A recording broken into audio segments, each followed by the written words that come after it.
As a global telephone, internet, and mobile services provider, Inodyne uses NOCturne to monitor several 100,000 computers that are spread across the globe.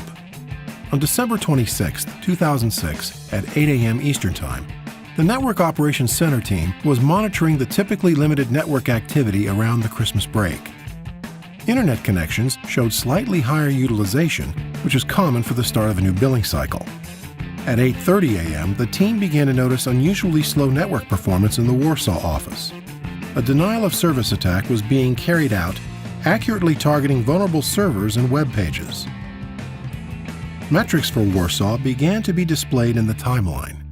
History showed some unexplained spikes in bandwidth utilization during the previous week, but this time it was a sustained increase. Connections to the Warsaw office brightened in the matrix, indicating high bandwidth utilization and an overloaded internet connection. The reported latency and health metrics also began to worsen. In the grid, since the event was localized, a more detailed network topology was displayed for Warsaw. Several web servers, external connections, and critical business applications were no longer working as expected. At 8:48 a.m., while still investigating the attack, a major earthquake of magnitude 7.1 struck off the coast of Taiwan. There was widespread destruction affecting Shanghai and Xi'an, where Inodyne offices are located. Internet connectivity was cut off immediately.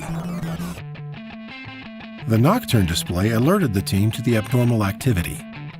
Key undersea cables along the Chinese coast were no longer available. In the grid, the rows for Shanghai and Xi'an lit up as critical services failed. Xi'an, which had no satellite backup, showed no activity. Shanghai indicated an overloaded satellite connection with high utilization and even higher latency. This was also reflected in the connectivity matrix. The dots for Xi'an were dark.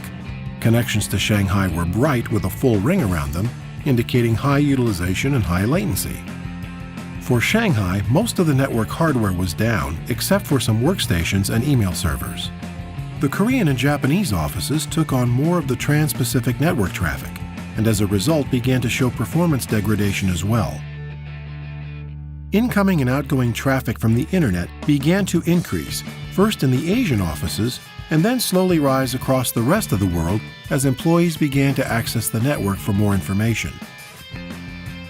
An earthquake event indicator appeared in the history region of the timeline. Bandwidth utilization was 3 times higher than normal for the Asian offices, excluding Shanghai, which was fully utilized, and Xi'an, which was unresponsive. Further increases in network activity were predicted later in the day due to a press event held in San Francisco for a major product release. Nearly an hour after the denial of service attack, the Service Level Agreement warning indicator for Warsaw became active as the NOC team still had not responded to that event. In the crisis room, a crack team scrambled to notify Warsaw staff, open tickets, and start procedures to handle the critical state of the Asian offices. For Inodyne, NOCturne helps the Operations Center team work more efficiently by unifying their view of the health, performance, and security of the network.